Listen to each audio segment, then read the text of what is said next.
ಪ್ರಿಯ ವೀಕ್ಷಕರೇ, ಕೆವಿ ವಾರ್ತಾ ಯೂಟ್ಯೂಬ್ ಚಾನಲ್ಗೆ ಸ್ವಾಗತ. ಬಿಗ್ ಬಾಸ್ ಮನೆಯಲ್ಲಿ ಭವ್ಯ ಉಳಿದುಕೊಂಡಿದ್ದಾರೆ ಅಂದರೆ ಅದಕ್ಕೆ ಕಾರಣ ಹನುಮಂತ.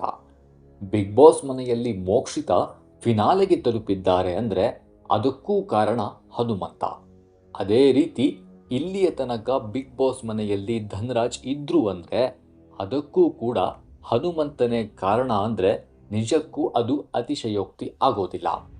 ಯಾಕೆಂದರೆ ಬಿಗ್ ಬಾಸ್ ಮನೆಯಲ್ಲಿ ಹನುಮಂತ ಬಂದ ನಂತರ ಧನರಾಜ್ಗೆ ಅಂತಹ ಒಂದು ಶಕ್ತಿ ಸಿಕ್ಕಿತ್ತು. ಧನರಾಜ್ ಇಲ್ಲಿಯವರೆಗೆ ಇದ್ದಾರೆ ಅಂದರೆ ಅದಕ್ಕೆ ಹನುಮಂತ ಅವರ ಕಾರಣ ಬಹಳ ದೊಡ್ಡದಿತ್ತು. ಹಾಗಿದ್ರೆ ಬಿಗ್ ಬಾಸ್ ಮನೆಗೆ ಹನುಮಂತ ಬಂದ ಬಳಿಕ ಧನರಾಜ್ ಆಟ ಬದಲಾಗಿದ್ದು ಹೇಗೆ? ಈಗ ಧನರಾಜ್ ಬಿಗ್ ಬಾಸ್ ಮನೆಯಿಂದ ಹೊರ ಬಂದಿರೋದಕ್ಕೆ ಕಾರಣಗಳಾದರೂ ಏನು? ಈ ಎಲ್ಲ ವಿಚಾರಗಳ ಕುರಿತಾಗಿ ಈ ವಿಡಿಯೋದಲ್ಲಿ ನಾನು ನಿಮಗೆ ಡೀಟೇಲ್ ಆಗಿ ಹೇಳ್ತೀನಿ. ವಿಡಿಯೋವನ್ನು ಎಲ್ಲೂ ಕೂಡ ಮಿಸ್ ಮಾಡದೆ ಕಡೆತನಕ ನೋಡಿ. ಬಿಗ್ ಬಾಸ್ ಟ್ರೋಫಿಯನ್ನು ಎತ್ತಿ ಹಿಡಿಯೋದು ಯಾರು? ಈ ಪ್ರಶ್ನೆ ಬಿಗ್ ಬಾಸ್ ಅಭಿಮಾನಿಗಳಲ್ಲಿ ಕಾಡ್ತಾ ಇದೆ. ದಿನಗಳು ಕಳೆದಂತೆ ಕುತೂಹಲ ಇನ್ನಷ್ಟು ಹೆಚ್ಚಾಗ್ತಾ ಇದೆ. ಈಗ ಬಿಗ್ ಬಾಸ್ ಮನೆಯಲ್ಲಿ ಒಬ್ಬೊಬ್ಬರಾಗಿಯೇ ಹೊರ ಹೋಗ್ತಾ ಇದ್ದಾರೆ. ಅದೇ ರೀತಿ ಭಾನುವಾರ ಧನರಾಜ್ ಬಿಗ್ ಬಾಸ್ ಮನೆಯಿಂದ ಹೊರ ಬಂದಿದ್ದಾರೆ. ಗೆಲುವಿನ ಹತ್ತಿರಕ್ಕೆ ಬಂದು ತಮ್ಮ ಆಟವನ್ನು ಮುಗಿಸಿ ಹೋಗಿದ್ದಾರೆ. ಟಾಸ್ಕ್ ವಿಚಾರವಾಗಿಯೂ ಕೂಡ ಧನರಾಜ್ ಅವರ ಆಟ ಚೆನ್ನಾಗಿಯೇ ಇತ್ತು. ಆದರೆ ಇದೆಲ್ಲಕ್ಕಿಂತ ಹೆಚ್ಚಾಗಿ ಧನರಾಜ್ ಬಿಗ್ ಬಾಸ್ ಮನೆಯಲ್ಲಿ ಅಟ್ರಾಕ್ಷನ್ ಆಗಿ ಕಾಣೋದಕ್ಕೆ ಸಾಧ್ಯವಾಗಿದ್ದು ಹನುಮಂತ ಬಂದ ಮೇಲೆ.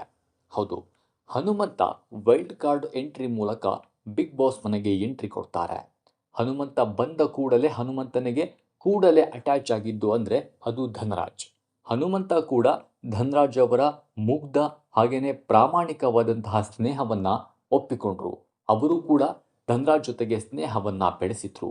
ಅವರಿಬ್ಬರ ದೋಸ್ತಿ ಎಷ್ಟರ ಮಟ್ಟಿಗೆ ಇತ್ತು ಅಂದರೆ ಸಾಕಷ್ಟು ಅಭಿಮಾನಿಗಳು ಅವರಿಬ್ಬರ ಕಾರಣಕ್ಕಾಗಿಯೇ ಬಿಗ್ ಬಾಸನ್ನು ನೋಡೋದಕ್ಕೆ ಶುರು ಮಾಡಿದ್ರು.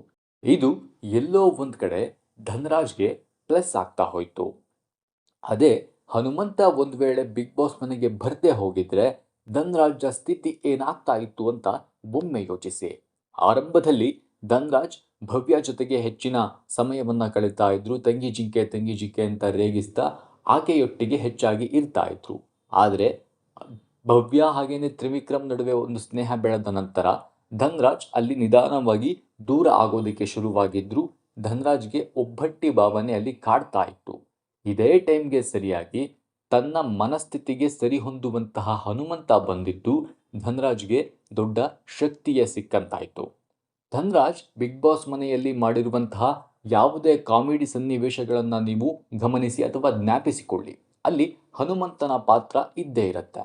ಹನುಮಂತನ ಜೊತೆಗೂಡಿಯೇ ಧನರಾಜ್ ಒಂದು ಕಾಮಿಡಿ ಸನ್ನಿವೇಶವನ್ನು ಅಥವಾ ಯಾವುದೋ ಒಂದು ಘಟನೆಯನ್ನು ಅಲ್ಲಿ ಸೃಷ್ಟಿಸ್ತಾ ಇದ್ರು. ಅದೇ ಹನುಮಂತ ಇಲ್ಲದೆ ಹೋಗಿದ್ರೆ ಧನರಾಜ್ಗೆ ಬಹುಶಃ ಅದು ಇನ್ನಷ್ಟು ಕಷ್ಟವಾಗ್ತಿತ್ತೇನೋ. ಜೊತೆಗೆ ಬೇರೆ ಸ್ಪರ್ಧಿಗಳೊಟ್ಟಿಗೆ ಅಂತಹ ಕಾಮಿಡಿಯನ್ನು ಮಾಡೋದಕ್ಕೆ ಧನರಾಜ್ಗೆ ಸಾಧ್ಯವಾಗ್ತಾ ಇರಲಿಲ್ವೇನೋ. ಎಲ್ಲ ಕಾರಣವನ್ನು ನಾವು ನೋಡಿದರೆ ಧನರಾಜ್ ಇಲ್ಲಿಯವರೆಗೆ ಬಿಗ್ ಬಾಸ್ ಮನೆಯಲ್ಲಿ ಉಳಿದುಕೊಂಡಿದ್ದಾರೆ ಅಂದರೆ ತಮ್ಮ ನೈಜ ಆಟವನ್ನು ಪ್ರದರ್ಶಿಸೋಕೆ ಸಾಧ್ಯವಾಗಿದೆ ಅವರಿಗೆ ಅಂದರೆ ಅದರಲ್ಲಿ ಹನುಮಂತು ಪಾತ್ರ ಬಹಳ ದೊಡ್ಡದಿದೆ ಅಂದರೆ ನಿಜಕ್ಕೂ ತಪ್ಪಾಗೋದಿಲ್ಲ. ಆದರೆ ಬಿಗ್ ಬಾಸನ್ನು ಗೆಲ್ಲೋದಕ್ಕೆ ಸಾಧ್ಯವಾಗೋದು ಒಬ್ಬರಿಗೆ ಮಾತ್ರ. ಅದೇ ಕಾರಣಕ್ಕೆ ಇಲ್ಲಿಯ ತನಕ ಬಂದಂತಹ ಧನರಾಜ್ ತಮ್ಮ ಆಟವನ್ನು ಮುಗಿಸಿ ಮನೆಗೆ ಹೋಗಿದ್ದಾರೆ. ಪ್ರಿಯ ವೀಕ್ಷಕರೇ, ಈ ಬಗ್ಗೆ ನಿಮಗೇನಿಸುತ್ತೆ? ಬಿಗ್ ಬಾಸ್ ಮನೆಯಲ್ಲಿ ಧನರಾಜ್ ಆಟದ ಕುರಿತಾಗಿ ನಿಮ್ಮ ಅನಿಸಿಕೆ ಏನು? ಹಾಗೆಯೇ ಧನರಾಜ್ ಮತ್ತು ಹನುಮಂತ ಅವರ ಆ ಪವಿತ್ರ ಸ್ನೇಹದ ಕುರಿತಾಗಿ ನಿಮ್ಮ ಅನಿಸಿಕೆ ಏನು ಅನ್ನೋದನ್ನು ಕಮೆಂಟ್ ಮಾಡಿ ತಿಳಿಸೋದನ್ನು ಯಾವುದೇ ಕಾರಣಕ್ಕೂ ಮರಿಬೇಡಿ.